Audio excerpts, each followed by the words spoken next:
Hello everyone, it is lecture 1333, 134। अभी तक हमने ई और के बीच में बल्क मॉडुलस और मॉडुलस ऑफ इलास्टिसिटी के बारे में रिलेशन बनाया था। अभी हम ये देखना चाहते थे कि ई और जी में क्या रिलेशन होगा। तो एक हम डायग्राम ले रहे हैं जिसमें शियर फोर्स का एप्लीकेशन है, ए बी बेस है जिसका, और इसके सारे साइड्स बराबर हैं। तो ए बी इसका बेस है जो फिक्स है, और इसमें एक फोर्स एफ जो है लगाया जा रहा है, जिसकी वजह से इसमें सीयरिंग हो रही है। सीयरिंग वजह से क्या है, एंगल फाई आपका स्ट्रेन इसमें डेवलप हो रहा है, जिसकी वजह से ये सिरा जो है डी से डी डैश पे है या सी से सी डैश पर शिफ्ट हो गया है।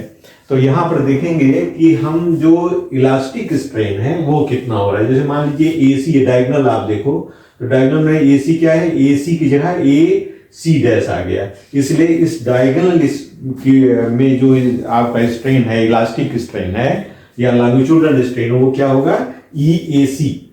ई ए सी क्या होगा, दैट इज ए सी जो वृद्धि हुई है और minus A C original divided by A C, तो that is A C dash minus. अब यहां पर ध्यान देने की बात है कि ए हमने यहां पर लिखा है, तो ये देखेंगे ये एंगल 45 है और जो एक्सटेंशन हो रहा है वो C C dash is very small, तो जिसकी वजह से इस एंगल को भी 45 के आसपास रख दिया गया है और इस पे एक परपेंडिकुलर हमने डाल दिया है। परपेंडिकुलर डालने का पर्पज ये हुआ कि ए जो है और ए सी के बराबर करीब करीब आ जाए। तो इस हिसाब से यहां पर देखेंगे A C dash minus A C equal to A के बराबर हो गया, परपेंडिकुलर डाल दिया तो करीब करीब बराबर हो गया। तो यहाँ क्या रिजल्ट आ गया, ई C dash divided by A सी आ जाएगा। ठीक है, इतना समझ में आ गया। अब आप देखोगे यहाँ पर 45 डिग्री है, तो सी सी डैश cos 45, जैसे अगर सी सी डैश cos 45 करेंगे तो इसी आ जाएगा, ये भी अलग पेश आ जाएगा सी सी डैश।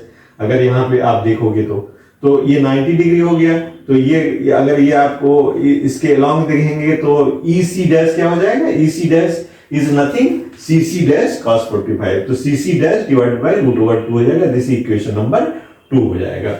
अब आप यहाँ ध्यान देखो, तो ई ए सी कितने बराबर हो गया, C C dash divided by √2 divided by A C. E C dash C C dash √2 कर दिया, तो दिस इज वन इक्वेशन, आपका थर्ड इक्वेशन हो गया। अब आप यहां देखो अगेन tan फाई क्या है, अगेन cos 45। अगर यहां आप देखो इस एंगल में, तो ये है एंगल क्या है, ए बी सी, इसमें 45 है, तो cos 45 आप करोगे तो क्या हो जाएगा, बी सी के अलावा हो जाएगा, तो cos 45 है ना, B C divided by A C, तो BC डिवाइडेड बाई AC कर दिया, इसलिए AC की वैल्यू क्या आएगा, BC divided by cos 45। cos 45 की वैल्यू 1/√2 होती है, इसलिए AC की वैल्यू BC √2 होगी। तो यहाँ AC जो हमने यहाँ लिखा था, यहाँ पर ये CC डैश अपान √2 AC, तो यहाँ पे वैल्यू को रख देंगे तो CC डैश अपान 2 BC हो जाएगा। यहाँ पे समझना है, तो एक इक्वेशन आ गया कि CC डैश माने CC dash divided by 2BC बराबर है। अब आप जानते हैं CC dash divided by BC कितने के बराबर होता है, वो 5 के बराबर होता है।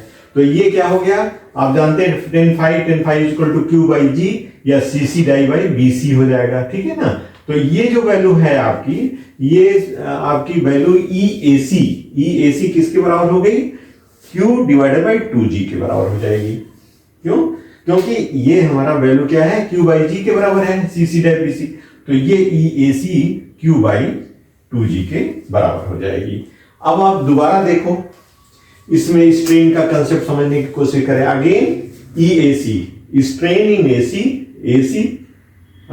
Due to tension. मान लीजिए इसमें आपने खिंचाव पैदा किया, क्योंकि आगे ड्रा कर रहे हैं, तो इसमें आपका टेंशन हो रहा है, तो इसमें ये टेंशन यहां दिखाया है, AC डैश में टेंशन दिखाया है। तो यहां पर क्या हुआ कि strain in AC due to tension, strain in BC due to compression, resultant जो AC स्ट्रेन होगा EAC में, वो AC में टेंशन की वजह से, और उसके दूसरी साइड जो आपका this your BD, not BC but this is your BD, this is your BD, माने जो आपका इस डायरेक्शन में जो टेंशन होगा, तो इसके दूसरी डायरेक्शन में क्या होगा, कंप्रेशन होगा। This if it is in tension, तो अपोजिट डायरेक्शन में क्या होगा, कंप्रेशन हो जाएगा। Compression tension, this is your opposite side, this is your compression means going inside, going inside, इस तरह से, और ये क्या है, this is going outside, this is going outside. तो ये जो है आपका अगर टेंशन होगा तो ये कंप्रेशन दूसरे रिजल्टेंट होगा। तो strain AC due to tension, strain in BD due to compression. तो क्या हो जाएगा, Q बाई ई, तो ये हो जाएगा स्ट्रेन, सिंपल सा। और इसमें चूंकि कंप्रेशन की वजह से minus Q by M E होगा, और माइनस किसके साथ भी लगेगा, तो इसलिए हो जाएगा Q plus M by E. तो ये क्या हो गया आपका टोटल ई एसी कितने बराबर, Q by E 1 plus mu या 1 प्लस एम के बराबर हो गया, जो Q बाई 2G के बराबर है। तो आपका रिजल्टेंट निकल के आ गया कि E equal to 2G 1 plus mu के बराबर हो जाएगा। तो ये रिलेशन आप याद रखेंगे, E equals to 2G 1 plus mu. This is important.